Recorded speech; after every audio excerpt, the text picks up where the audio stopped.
What's going on, guys? I'm here today to talk about Madden 13 once again. I'm going to talk about Connected Careers mode today because EA released an online manual. It's a PDF of Connected Careers mode. It's like 150 pages long. It's about 35 pages of information on the mode, and the rest is about team profiles, and it shows you different things about every team when you start up a Connected Careers mode, all their draft picks they have, what type of team they are, and their player types and whatnot on here. It's got some really good information in it, but I wanted to make this video today to talk about Connected Careers mode and give you guys some information because it's a brand new mode in its first year. It's replacing franchise mode, superstar mode, and online franchise, and a lot of people are kind of worried about it and how it's gonna like impact the game, if it's gonna be better than it was before. I think it's gonna be a lot better than it was before, and so I wanted to share you guys some of the information, some of this manual, so you guys can get a feel for what this game is gonna be like. And now my main concern is the Connected Careers mode as a coach, because that is essentially franchise mode with some more depth and some new elements mixed into it. And so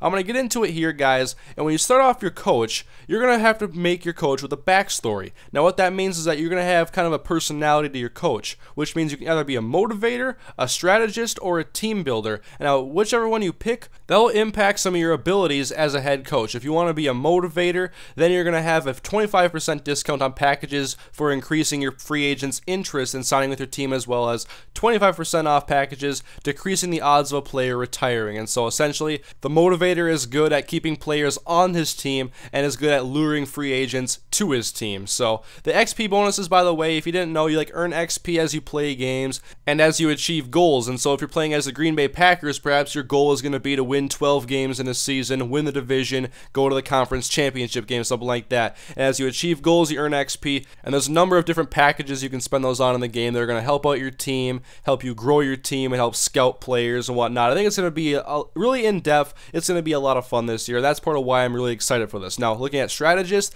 these are the coaches that are all about the X's and O's and knowing how to beat certain defenses and knowing how to use their team to their best advantage. And so the perks to being a strategist coach will be getting a 25% discount on XP boost packages, as well as the coach XP package, the discount packages that reduce the XP cost for your players, and the predictability package. Now, I don't know all about all these packages in the game, but I really like the concept of the whole XP package idea and earning points as you achieve goals and have successful games and whatnot. And the team builder is a guy who I think I would be on the game. These are the guys who know how to pick the right personnel for their team and get the right players in the right situations. And so you get a 25% discount on packages that increase the interest of a player re-signing with you, the expert scout package, and the trade influence package. And so I'll be all about the team builder option because I want to be able to scout guys in the draft and draft guys that fit the holes on my roster, which I've done on my Vikings franchise now through 5 off seasons, and it's been a lot of fun. And quickly here to clear up any confusion about being a coach in Connected Careers mode, that still means you play the games. It's just like franchise mode. You're still like the general manager. You still make all the decisions. You still play the games.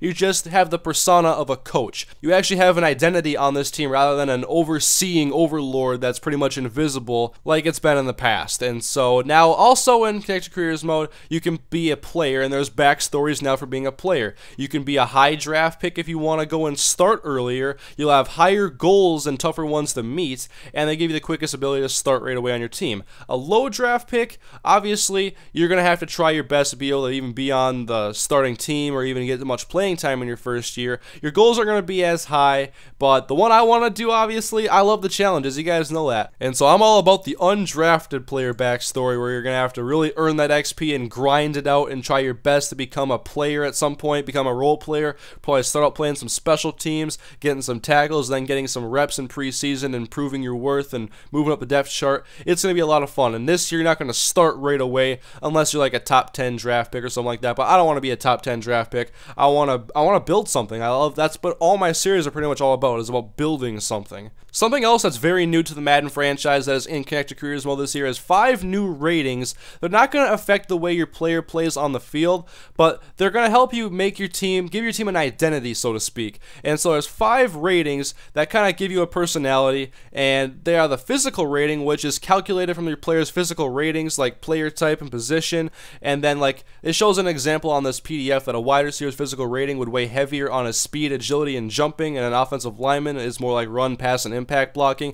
It's kind of just like, I don't know how important they're going to be because I look at all the in-depth attributes myself and I know how I want to build my team. Like, I know if I'm going to make a right tackle or I want to draft a right tackle, I want to be focused on run blocking over pass blocking. But this is kind of a nice little shortcut way I would have to think of to look at players and see how they're going to fit onto your team. The second rating is an intangible rating, which for quarterbacks, it's like their accuracy ratings, and for a defensive end, it's like block shedding power and finesse moves, which actually, a lot of these could be called physical attributes, but they're called intangibles. Then there's size ratings, which is height and weight, which is going to give your player's identity as far as like a running back. Like it says here, a 6 foot, 247 pound running back that is a power back would have a 99 size rating, but if he was supposed to be a speed back, his grade would be a lot lower. And so what I kind of think about these ratings so far, I have 2 more to go, by the way, to give you a description of. I think they kind of help players who maybe don't follow the NFL as close as everybody else and don't really want to go and look at all the in-depth attributes and learn all these things. And they can also be helpful to those who don't want to go in and look at all the in-depth attributes and just want to see an overall description of how this guy looks, or if they want to compare 2 players that are 2 power backs, maybe they can compare the intangible ratings and just see how they stack up that way. But I'm still probably going to go ahead and look at all the in-depth attributes like I've been doing for the past number of years in franchise mode. It's just what I'm used to and what I like to do. And now we get to the 4th rating, which is the production rating, which is calculated by the player's season and career stats, their position, and their age, which is pretty cool, I think, because you can compare guys like a 30-year-old receiver to a 25-year-old receiver, or maybe if you're looking at a free agent wide receiver and you want to see who's still productive and in their late 20s, early 30s, looking for a veteran on your team to get some depth or provide a spark on the team, you can see who's still going productive. But I still think I'll be more of the person that still focuses on the attributes and seeing how guys' speed and catch ratings are still going in their late 30s or however old they're going to be when I'm picking up guys. But the 5th and final rating is the durability rating, which is injury, stamina, and toughness, which I actually like this one a lot. Probably my favorite rating because I don't want to have to go and scroll through and look at all these ratings here. If I can see a durability rating just right away there for a guy, I can have an idea of whether or not I actually want him on my team rather than having to go and search in depth. So these can also serve as time savers, which is good if you're in a hurry, but I like to take my time when I play Madden, and I have no problem going through menus and just looking at players and building the team the right way, the way I want to do it. It's a lot of fun for me. It's rewarding to build a good team, and so I don't mind taking the extra time. But for those who want to use a little bit less time maybe, or just want to speed things up every now and then, these are useful features here that can give you an idea of how certain players are, and you can compare them to one another. Moving on now, we have the new player types and schemes for both offense and defense. Obviously, when you look at players at any position, there are multiple types of players that can play a halfback, like a power back, a speed back, a receiving back, a balance back, stuff like that. So you look at quarterbacks, of course, you have your pocket passers, Tom Brady, Eli Manning, Drew Brees, etc. You have your dual threat quarterbacks like Cam Newton and Michael Vick. You have Aaron Rodgers, who's a great quarterback. He's a field general. He has, which is described on here as a high awareness, throw on the run, and play action. He can make all the throws, and he can throw on the run indeed. I'm not sure if Aaron Rodgers is a field general in this game, but that's the one I would personally give him if I had the option. And then at like a West Coast quarterback, that's like Christian Ponder, a short accuracy guy, good mobility. Alright, you have a lot of types for every different position, and what these basically are going to do is they're going to end up showing you how players fit into certain schemes, because obviously a guy like Christian Ponder, who is a West Coast quarterback, would not play well in a more wide open type of offense that the Packers or the Patriots run. And so you see the player types that are given to all your players, then you can fit them into your offense the way that you like. You can have balanced offense, a power run offense, a spread, a vertical offense, and it tells you what players generally fit best into these spots. West Coast quarterback who excels at accuracy and throwing on the run is vital. Now, what I like the most about these offensive schemes is that there's a lot of defensive schemes. I think in the past, the defense has been too generalized a bit. You'll see a lot of the same plays in everybody's playbook, and like when I play as the Vikings, they run a Tampa 2 scheme, and I have not seen a true cover 2 base defense for the Vikings in their playbook, which would be deep middle coverage of the middle linebacker, while the linebackers cover kind of the open space between the sideline and the middle of the field, and the corners cover the flats and the safeties cover over the top. Of course, you could do hot routes with this and whatnot, but I want to see more base Tampa 2 plays, and I want to see more specific plays. Like, I want to see plays in the Vikings playbook that aren't in anybody else's playbook. I want to see more variety and less generalized plays that I see all over the place. And it's that way in offense, too, I mean. I want to see some more variety, especially when you have these new schemes. If you're going to dedicate schemes, I think you have to get more dedicated playbooks to these schemes. And I know when you look at playbooks, you can see teams like there's a Vikings jet sweep and some shotgun formation on Madden 12. There's stuff like that. It's pretty cool. I want to see a little bit more depth there. I'm not sure how hard that is to make, but it would be pretty cool if there was a little bit more variety like I was talking about before. But just to list off all the defensive schemes they have in here, there's an attacking 4-3, a base 4-3, an attacking 3-4, a base 3-4, and the hybrid multiple front, which is pretty new actually. And I believe this will be a very popular scheme if it has a good playbook in Madden 13, because it's going to allow you to do both 3-4 and 4-3 like the Patriots do a lot of. And then you have the Tampa 2 scheme, which the Minnesota Vikings run, and a zone blitz 3-4. And now we're going to move on, and it gives a section showing where you're going to be able to start early when you play Connected Careers mode. Obviously this is for being a player, and it shows like if you're going to be a quarterback, your best places to start or best chances to start are in Cleveland, Jacksonville, Kansas City, Minnesota, and Tennessee. And it lists that for every position.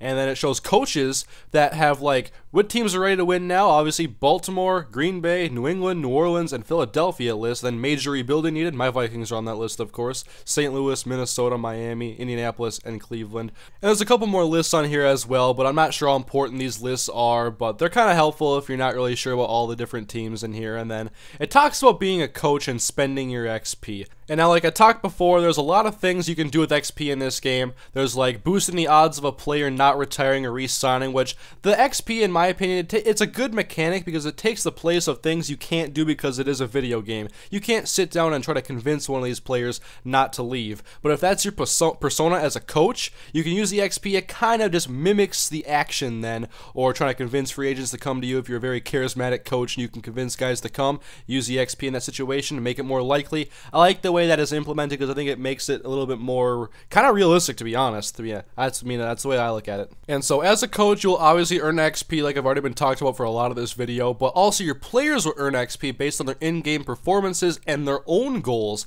And so each player will have their own amount of XP, and you can use that XP. I'm assuming it's used to like increase their ratings maybe, because I'm not sure how the progression really works. Like I hope it's statistical based still. Like maybe you can make big jumps after a season if you have like a, let's see, an 80 catch, 1,000-yard season with 12 touchdowns. You should have a big jump there in your ratings, and maybe the ones in the season are a little bit more subtle. And it talks on this PDF about how you can progress your players the way you want them to. If you want to have a smart team, you can increase the awareness and play recognition of your players. Or what I would do is I would like look at a quarterback like Christian Ponder, and I would try to improve his accuracy ratings. I would try to make him a little bit better in the pocket and whatnot, and throwing on the run. Obviously that fits into his West Coast quarterback build in a West Coast offense. And you don't have to do this yourself, you can have the computer do it, but for someone like me who loves the in-depth works of franchise modes and video games, I'll be doing everything myself. Next, it talks about scouting players, which is going to work a lot more like NCAA 13 does. And in the past, scouting has been really bad, and like when you scout during the regular season on Madden 12 franchise mode,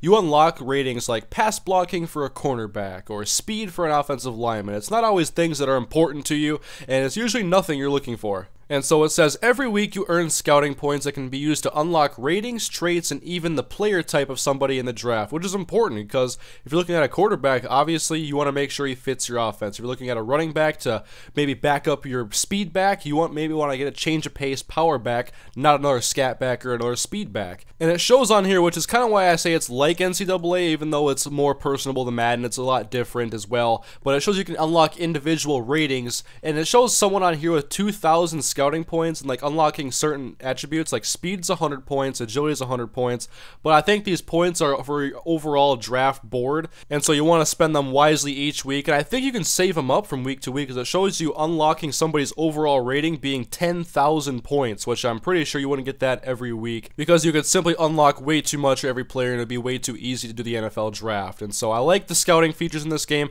It's looking much improved from any past Madden. Moving on, once again, a new topic, branching storylines, which is a new feature that they are really pushing, it looks like, in this PDF. And it's talking about the branching storylines that can have a handful of players whose path to the draft may take several twists and turns. And so maybe there's going to be guys who drop out of the draft or whatnot, or guys who have bad seasons, or guys who are rising up the draft boards. And it's kind of just like stories. It shows the Twitter feed on the side if you haven't seen the Twitter feed. It's a pretty cool feature. It's going to show that, like, Skip Bayless and other analysts talking about how guys in the draft are playing and who they're hyping and whatnot. So maybe they're going to be hyping some guys going to go in the 4th round. You're like, he has great arm strength, he has very good mobility, but he needs to improve his accuracy. So you can see that he's probably a project quarterback, probably not ready to start yet, and so you can use that information into your draft strategy then, and just remember things over the course of the season and look at the Twitter feed and the branching storylines. Moving on, the contracts now about extensions and getting fired. It's obviously, this has been in other games before, it's all about having goals. Like NCAA has this pretty well, like goals, and you get XP boosts for meeting those goals, but if you fail to meet the goals, then you might be looking for a new job, you might get fired. Moving on again, we're talking about re-signing players now. Talks about during the regular season, you're going to have pending free agents, which is guys who have expiring contracts that season. You can start negotiating with them, or if it shows when they want to start negotiating on the deal during the season, which you can decide against it. You can actually go and try to negotiate with them, but obviously towards the off season, once you get past the Super Bowl and stuff, you can re-sign them that's your last chance where they hit the free market. And so hopefully it's a lot better than how re-signing has gone in the past. It's been way too easy to negotiate with guys, and I never had to make any tough decisions in the Vikings franchise as far as re-signing players go. I was pretty much able to do whatever I wanted as far as personnel goes because I had so much cap room, and guys were like taking low offers like $850,000 a year once they got into their mid-30s or whatnot, and they were still playing at a pretty good level, and then like the 80 overalls, it's like you should be still asking for some pretty good money even if it's your third contract of your career. And even in my last Vikings franchise episode I did in the offseason where Christian Ponder, I had to re-sign him, I didn't have to give him a very good big deal at all, and he had won a Super Bowl for me, he had led us to 2 playoff appearances, and he was asking for I think like $5 million a season, which is not going to happen. It would have been more realistic if he was asking for between like $9 and $12 million a year. So I want to see guys negotiate realistic contracts where I'm actually have to make some tough decisions based on the salary cap and what I can do with the money I have remaining. Another big part of the offseason, which they introduced last year in Madden 12, is free agent bidding, which I actually liked a lot last year. It was pretty fun, and it wasn't like the greatest mechanic I thought, but it was still enjoyable and I liked it. And it shows on here their current market value. It's a lot different than last year, it looks like, from the interface and everything. It shows Marcel Reese, a fullback for the Oakland Raiders, and he is wanted by the Oakland Raiders and the Indianapolis Colts. His market value is between $1.58 million and $1.92 million. Shows his overall, his age, his player type, which is a receiving, running fullback. He has 2 bids. No offer has been made to him when he fits a vertical offense. So I like the setup they have here in the free agency bidding. It looks a lot different than last year where you basically would just honestly bid. It's like eBay with these players, and I think this time around you're actually going to negotiate every time someone makes a counter offer that's better than yours, which is a lot more realistic. It was fun last year, but this is a lot better, especially with this new Connected Careers mode being a lot more in-depth, a lot more serious. I think this is a good jump for free agency bidding. It looks really nice too. And the final part I have to talk about is the NFL draft. There's a brief description, talks about how tweets are be flying in from the sports personalities that are built into the game, talking about recent selections and how guys are going to fit in, talking about their storylines and whatnot. That looks pretty cool as well. I like that implementation there. And so as always, you draft the players that you want, and then it says, this year we have taken out the option for you to negotiate with the rookies you have drafted. It's automatically done, and it's done in a way that replicates the new rookie contracts thanks to the new CBA. So signing rookies is going to be automatic this year. I'm guessing that means there's not going to be any contract holdouts from the rookies or anything like that. It's going to be pretty simple, small contracts that you really don't have to worry about too much. And so that is basically all the information that is in this manual, guys, for Connected Careers mode. As far as the mode goes, they have another 100 and some odd pages about team profiles. And so in the description, I'll give you guys a link where you can go and check out this manual for yourself, read over Connected Careers mode if you want to look a little bit more in-depth than I shared with you guys. I shared all the main points anyway, and look at the team profiles perhaps as well. And so I hope in this video I gave you guys some good information about Connected Careers mode in Madden 13. This is one of the longest commentaries I've done in a long time, over 18 minutes. So hopefully you guys enjoyed it. If you did, please leave a like, favorite the video, share the video on Twitter so other people can see this as well and learn about Connected Careers mode. But anyways, guys, I'm excited for Madden 13. You guys know that. Now you should know a lot more about Connected Careers mode than you did before. So thank you guys for watching. I'll see you guys next time.